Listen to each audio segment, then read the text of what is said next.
কোয়ালিটিকে নষ্ট করে দিচ্ছে, সংবিধানের প্রিন্সিপালটাকে ভুলুণ্ঠিত করছে, সংবিধানের হৃদয় আত্মাকে মেরে ফেলছে গলা টিপে। এই যে একটার পর একটা নজির তৈরি করছে, সেটা আগামীতে বাংলা এবং বাঙালি কোথায় দাঁড়াবে গিয়ে। নিউক্লিয়ার ট্রানজাকশনের জন্য আমার কাছে ইডি এলে আমি আমি প্রমাণ করতে বাধ্য হব, আমি দায়বদ্ধ থাকবো, আমি চুরি করিনি। ফিল্ম একটা তাই লেখা আছে। রাজ্যের মুখ্যমন্ত্রী যে কাজটা করলেন, সরাসরি সরকারি আধিকারিক এবং সুপ্রিম কোর্টের অর্ডারকে ভায়োলেট করলেন। সরকারি আধিকারিকদের কাজে বাধা দিলেন, যেটা আইপিসি 353, যেটা বিএনএস 132, কিংবা 300 আইপিসি 332, যেটা বিএনএস 224, বা 333 আইপিসির, যেটা এখন বিএনএস 121। রাজ্যের মুখ্যমন্ত্রী বুঝে গেছেন ওই অফিসের মধ্যে এত শয়ে শয়ে বিভিন্ন ধরনের দুর্নীতি, 43টা দপ্তর ক্যাবিনেটের সবকটা দুর্নীতি পরিণত হয়েছে। একাধিক কাগজ আছে, একাধিক কাগজ, একাধিক দলটা উজাড় হয়ে যায়। আপনি সেই ক্ষেত্রে বেছে বেছে সেই অংশগুলো দিতে পারতেন, ভোট কৌশলীদের আপনি দাঁড়াতে পারতেন, পুলিশকে দাঁড় করতে পারতেন, আপনি তৎক্ষণাৎ কোর্টের দ্বারস্থ হতে পারতেন। আপনি এগুলো কোনো রাস্তায় গেলেন না, সরাসরি সংবিধানকে হাতে নিলেন, সংবিধানের শ্রেণীটিকে হাতে নিলেন, ইডি আধিকারিকদের কাজে বাধা দিলেন, যেটা একদম নন বেলেবল অফেন্স। এখানে কিছু একটা তো এমন হয়েছে যাতে অনায়াসে মুখ্যমন্ত্রী অনেক পরে ঢুকে সব ফাইল পেয়ে গেলেন, নিয়ে চলে গেলেন। তার প্ল্যাটফর্ম তৈরি হলো পলিটিক্স, প্রতিহিংসার রাজনীতি, এটা বলার, ঠিক যেভাবে বারবার অভিষেককে নিয়ে গিয়ে নেতা বানায় সিবিআই। এখন বর্তমানে যে পরিস্থিতিতে আমরা দাঁড়িয়ে রয়েছি, ইডির বিরুদ্ধে একেবারে পুলিশ এফআইআর করছে কিনা তথ্য, যে নথি, সেই নথি নাকি চুরি করা হয়েছে। মুখ্যমন্ত্রীর বক্তব্যের পরে বিধাননগর থানার পুলিশ একেবারে অতি তৎপরতা সহ এফআইআর করে দিল ইডির বিরুদ্ধে, কি বলবে? না, সে তো সন্দেশখালীতে ইডির বিরুদ্ধে মামলা হয়েছিল 147, 148, 307 খুনের চেষ্টা আইপিসিতে তখন, ঠিক আছে। তারপরে ইউপিএ অ্যাক্ট দিয়েছিল, তারপরে 392 ডাকাতির ধারা দিয়েছিল। বোঝো, ইডি মাথা ফেটেছে ইডির। শাহজাহান মুখ্যমন্ত্রী ভোট লুট, নারী ধর্ষণকারী, গোস্তেপো বাহিনীর সেই বিখ্যাত কালো মুখ, সেই শাহজাহানকে, শাহজাহানের বাহিনীর দ্বারা মার খায়ে মাথা ফেটে যাওয়া ইডি আধিকারিকদের বিরুদ্ধে মামলাগুলো হয়েছিল, পুলিশ করিয়েছিল। এনআইএ মার খেয়েছে উলুবেড়িয়ায়। শুধু তাই নয়, সিবিআই নজিরবিহীন ভাবে রাজীব কুমারকে ধরতে এসে অ্যারেস্ট হয়েছিল। শুধু তাই নয়, সিবিআই এ রাজ্যে একাধিকবার শ্লীলতাহানি থেকে শুরু করে একাধিক ঘৃণ মামলায় তার বিরুদ্ধে মামলা হয়েছে। আমার প্রশ্নটা হচ্ছে, এটাই তো ফ্যাক্ট, তোমরা এটা আশ্চর্য হচ্ছে কেন? আমি আশ্চর্য হচ্ছি একটা বিষয়, সেটা হচ্ছে রাজ্যের মুখ্যমন্ত্রী এই যে বারবার সংবিধানের শপথ নিয়ে সংবিধানের কে তছনছ করছে, সংবিধানের মোরালিটিকে নষ্ট করে দিচ্ছে, সংবিধানের প্রিন্সিপালটাকে ভুলুণ্ঠিত করছে, সংবিধানের হৃদয় আত্মাকে মেরে ফেলছে গলা টিপে। এই যে একটার পর একটা নজির তৈরি করছে, সেটা আগামীতে বাংলা এবং বাঙালি কোথায় দাঁড়াবে গিয়ে। মাথায় রাখতে হবে, বাঙালির পলিটিক্যাল প্রজ্ঞা ভারতবর্ষের স্বীকৃত ছিল এতদিন। স্বাধীনতায় বাঙালির কন্ট্রিবিউশন কেউ ইয়ে করতে পারবে না। নেতাজি সুভাষচন্দ্র বসু, ক্ষুদিরাম, প্রফুল্ল চাকির থেকে শুরু করে কে তালিকায় নেই। তুমি আন্দামানের সেলুলার জেলে গেলে সব বাঙালি আত্মবলিদান দিয়েছে।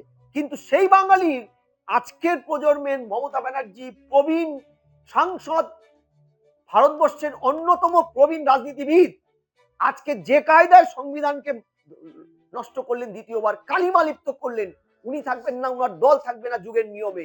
কিন্তু বাঙালির পলিটিক্যাল হিস্ট্রিতে এটা এমন একটা কালো দাগ হিসেবে লেখা হবে, ঠিক যেমন সিঙ্গুরের ইতিহাসে জলজল করছে জেল খাটা আসামির পার্থর নাম। ঠিক আছে, আমার কথাটা অন্য জায়গায়, যে এত মানে ইডি তো এসছে কেন্দ্রীয় এজেন্সি, মানি টেলিং, টাকা উৎস, বেআইনি টাকার উৎস খুঁজতে। ভারতবর্ষের এক্সিস্টিং সংবিধানে পরিষ্কার বলা আছে, এই ধরনের মানি টেলিং গুলো, অর্থাৎ যেটা ইনক্রিমিনেটিং ম্যাটেরিয়াল, ডুফিয়ার ট্রানজাকশন, বেআইনি লেনদেন, সেখানে 2020 সালের 28শে নভেম্বর অনুপ মাঝি কয়লা মাফিয়া এবং তার সাঙ্গপাঙ্গ যে কয়লার কেলেঙ্কারিটা করেছিল, তার মামলার প্রেক্ষাপটে ইসিআইআর হয়েছিল একটা, ইসিআইআর, তার ভিত্তিতে ম্যাটেরিয়াল ট্রান্সফার অন রেকর্ড, অর্থাৎ ওই সূত্র ধরে অনেক টাকার লেনদেন হয়েছে, অনেক টাকা সাইফুনিং হয়েছে, তাতে এই প্রতীক জৈনের সংস্থা এবং প্রতীক জৈনের নাম উঠে এসেছে। তারা এসছে মানি টেল, টাকার উৎস ইয়ে করতে, প্লেসমেন্ট অফ দ্য মানি দেখতে এসেছে, লেয়ারিং অফ দি মানি দেখতে এসেছে, ইন্টিগ্রেশন অফ দ্য মানি দেখতে এসেছে। ভালো কথা, আসলো। এবার প্রশ্নটা হলো, money telling PLM act, prevention of money laundering অ্যাক্টে স্পষ্ট বলা আছে, আমার নামে যদি, ধরো আমার নামে যদি কালকে অভিযোগ উঠে আমি চাকরি চুরির টাকা আত্মসাৎ করেছি, এই ডোফিয়া ট্রানজাকশনের জন্য আমার কাছে ইডি এলে আমি আমি প্রমাণ করতে বাধ্য হব, আমি দায়বদ্ধ থাকবো আমি চুরি করিনি। পিএলএম একটা তাই লেখা আছে। ইডি প্রমাণ করবে না, তথ্য দেবে না, আমি তথ্য দিয়ে বলবো যে আমি চুরি করিনি। এইবার প্রশ্ন হলো দ্বিতীয় হচ্ছে যে আজকে সংস্থা ইডি এসছে, এই পিএলএম অ্যাক্ট নিয়ে একাধিক সরকারের সময় ইয়ে হয়েছে বিতর্ক। সুপ্রিম কোর্ট, মাননীয় সুপ্রিম কোর্ট এই পিএলএম অ্যাক্টে রক্ষা কবচ দিয়ে বলেছিল, পিএলএম অ্যাক্ট এই ফেডারাল স্ট্রাকচারে এমন একটি অ্যাক্ট, যে অ্যাক্ট কারো দ্বারা, কোনো লোকের দ্বারা বাধাপ্রাপ্ত হবে না, এটা স্বতন্ত্র, এটাকে বাধা দেওয়া যাবে না।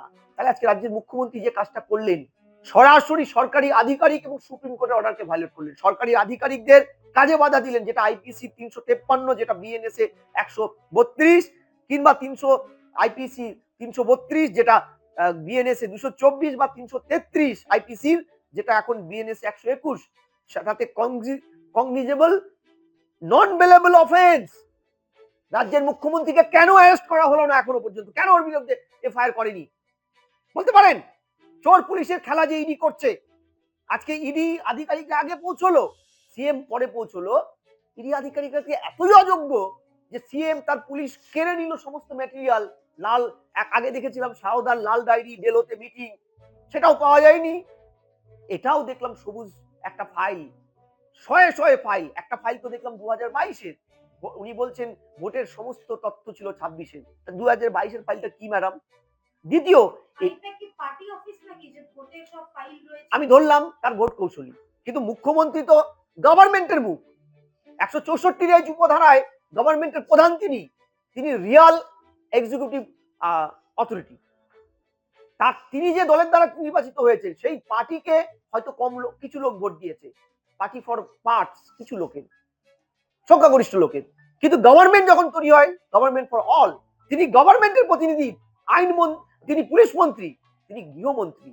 তার দল কার সাথে কি ভোট কৌশলী করলো সেটা তো তার পার্টির ব্যাপার, তিনি কি করে গিয়ে পার্টির এটা করেন? দ্বিতীয়, ধরলাম আইপ্যাকের কাছে শয়ে ভোটের সমস্ত ইয়ে ছিল, সবকিছু ছিল।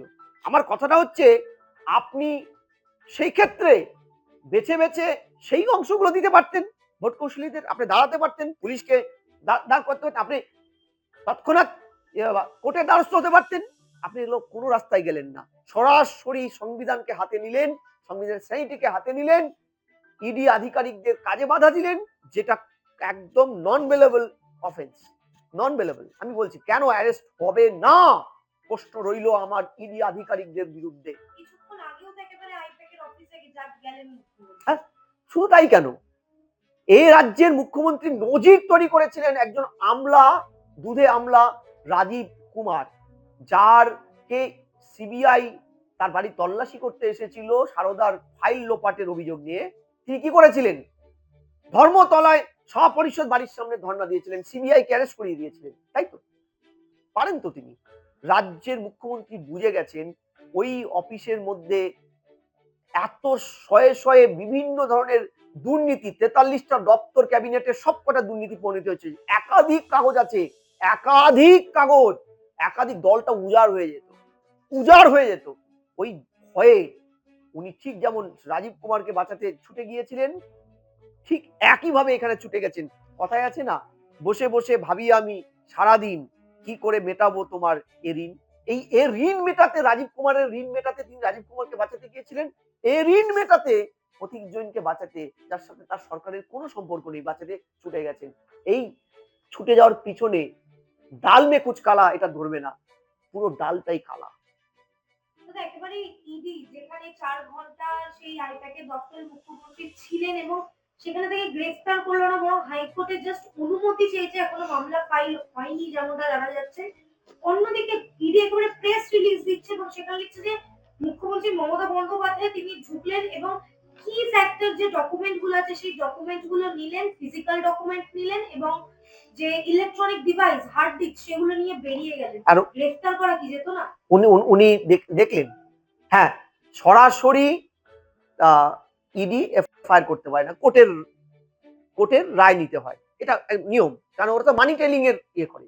কিন্তু আমি আপনাকে বলছি যে ইডি যখন আগে ঢুকেছে ফাইলটা ইডি পেল না কেন?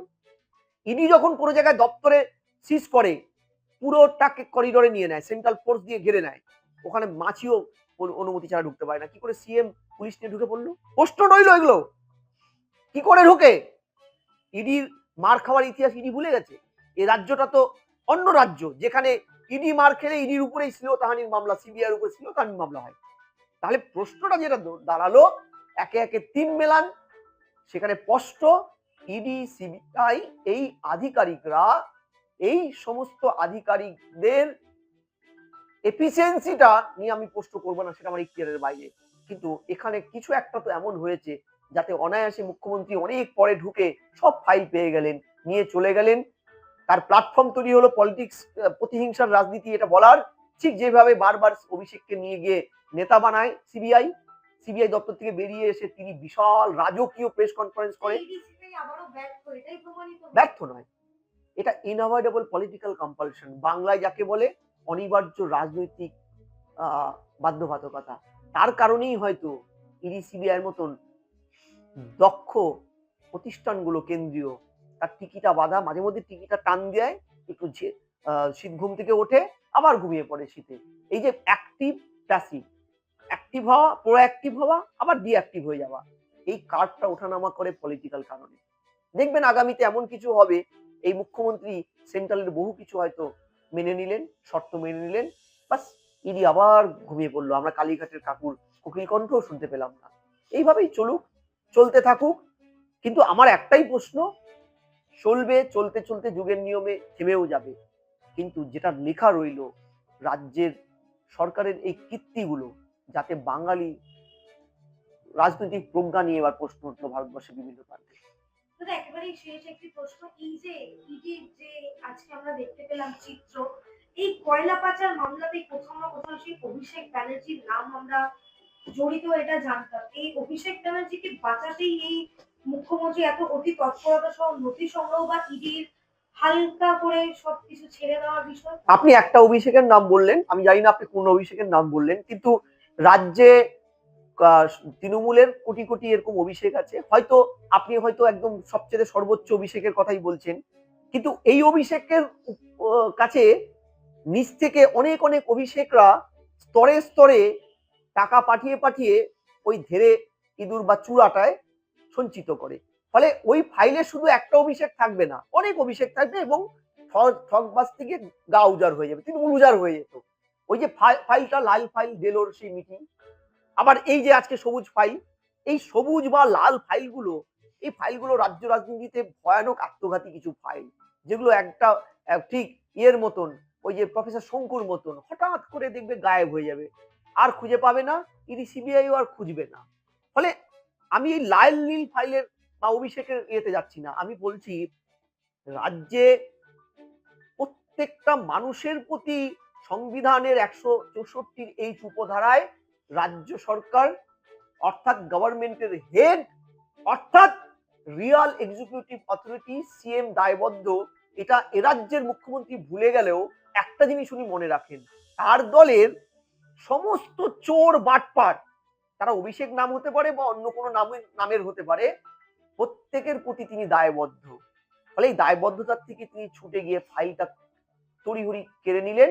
ঠিক যেমন রাজীব কুমারের বাড়ির থেকে এমন কিছু পাওয়া যাবে, উদ্ধার করবে সিবিআই, ওই ভয়ে তিনি ছুটে গিয়ে রাজীব কুমার এর বাড়ির সামনে সহপরিষদ, হ্যাঁ, নিজেকে তার দলকে, শুনুন, প্রীতি কাঁঠালের আঠা, একটা কথাই তো আছে, লাগলে ছাড়ে না। এই যে প্রীতি, দরদের চাইতে ছোঁয়াচে কিছু নেই, মানিক বন্দ্যোপাধ্যায় তো বলেই গেছে, কমিউনিস্ট লেখক, ফলে এই দরদটা ভয়ানক। সেই দরদটা চোরেদের প্রতি হতে পারে, নিজের প্রতি হতে পারে, দুর্নীতিগ্রস্তদের প্রতি হতে পারে, যেটা লাল এবং সবুজ ডায়েরির মধ্যে রক্ষিত আছে, তার জন্য ছুটে গেছেন।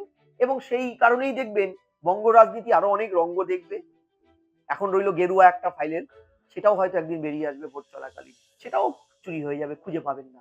লে ফক্কা নিন, চালান।